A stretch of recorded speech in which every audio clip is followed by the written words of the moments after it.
How's it going, everyone? Welcome back to the Old School Weekly Recap.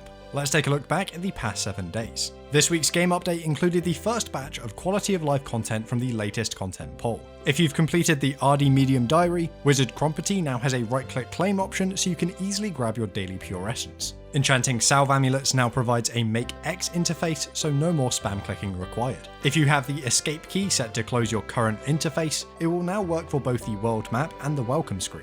And the last change I'm going to be covering in this recap, it is no longer possible to equip banners on PvP or Bounty Hunter worlds. More changes were made this week, and if you're interested in the details, check out the news post linked in the description. On top of this week's changes to the main game, the winter season of Deadman got a few improvements as well. At 12 PM UTC today, the team increased the combat experience caps. The defense and ranged cap has been increased from 500k to 700k, the magic cap has been increased from 750k to 1050k, and the attack and strength cap has been increased from 750k to 1050k. Also, tier 1 emblem drops are now twice as common from Wilderness Slayer, and some additional items have been added to the Bounty Hunter store. There's still plenty of time to make the most of the winter season, so log on while you can. That covers all of this week's content changes, but there was no shortage of happenings outside of the game in recent days. First off, the player survey. The team are currently running a survey to ask you, the Old School community, what does Old School mean to you? And also, what other games and activities do you spend your time on? If you choose to enter the survey, you will be entered into a prize draw to win one of 50 $50 Amazon vouchers. On top of this, 5 lucky participants will also receive a massive print map of Gillinor.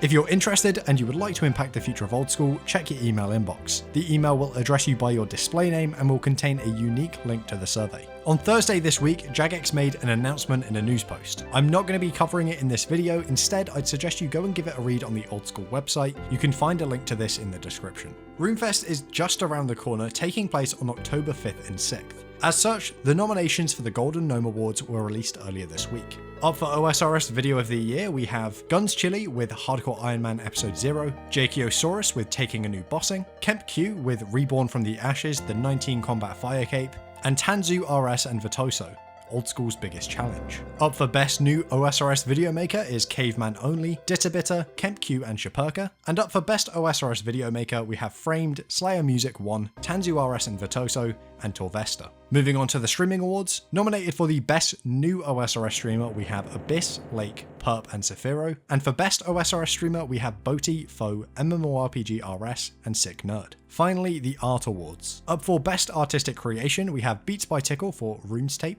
Haley Atisuto for Deadman Mode, Vicky Licht, sorry if I got that wrong, for their Saradomin and Godsword, and Zuha for Anything But His Neve Art. And the last set of nominations are for Best Artist. The nominees are Dagner, Glassite, Legend Arts, and Zuha. We're going to get to see who takes home the win come October 6th, but until then, you're just going to have to sit tight. And to finish off this week's recap, let's take a look at the community spotlight. We've recently seen a complete influx of Neve art over the past month, but today I'd like to feature one which really stood out. This animated pixel art by Asian Sensation on Reddit. In the title of the post, he speculates that Neve is going to be making a return in Monkey Madness 3. It's an interesting idea, but I guess we're just going to have to wait and see. Regardless of how that turns out, fantastic work, Asian Sensation. And that is all for this week's recap. Thank you guys for watching, have a great week, and I will see you next Friday.